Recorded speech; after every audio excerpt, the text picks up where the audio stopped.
Hi, I'm Kristin Comella. I'm the Chief Science Officer for Bioheart. The field of regenerative medicine is really coming into its own lately, and I think there's a lot of confusion regarding the space and what do some of the different terms mean and what are some of the different types of regenerative medicine. And I think oftentimes people will speak about regenerative medicine and use the term stem cell therapy interchangeably. And really, stem cell therapy is just one small component of regenerative medicine, and there are a lot of different types of cells, and there are also different things that you can combine with stem cell therapy to create a truly regenerative response. So the concept of regenerative medicine is basically harnessing your body's own healing potential to reverse some of the effects of different degenerative diseases or maybe even acute injuries.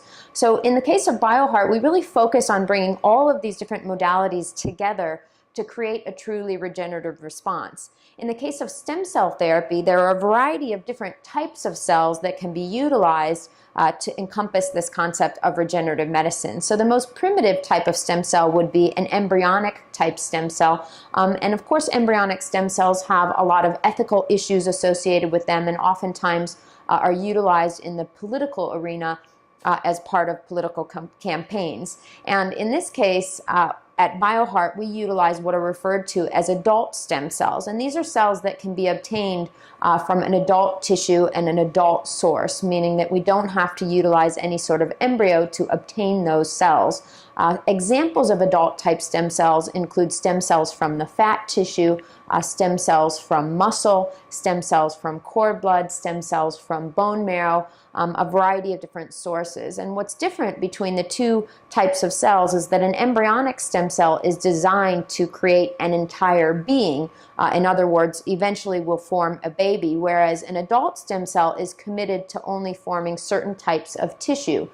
In the case of most degenerative diseases, or the ones that we've been focusing on at Bioheart, we know that we want to form a specific type of tissue, so it makes sense to utilize a stem cell that's committed to forming these different types of tissue.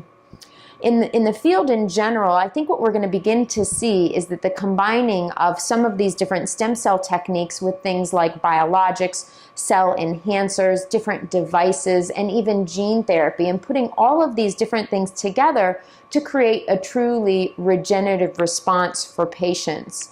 There are two different ways that you can utilize stem cell therapy. One is being an autologous source, meaning that it would come from your own sample, own tissues, versus an allogeneic, which means that it would come from somebody else's tissue.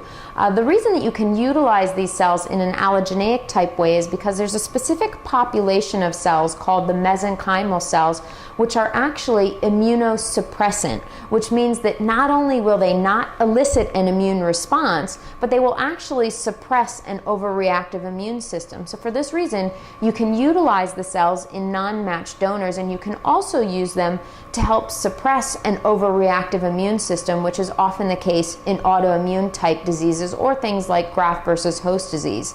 At Bioheart, we actually utilize both type of cells. So we have autologous source cells, meaning that we get the cells from the same patient, and then we also have a variety of different products where we're looking at an allogeneic type source.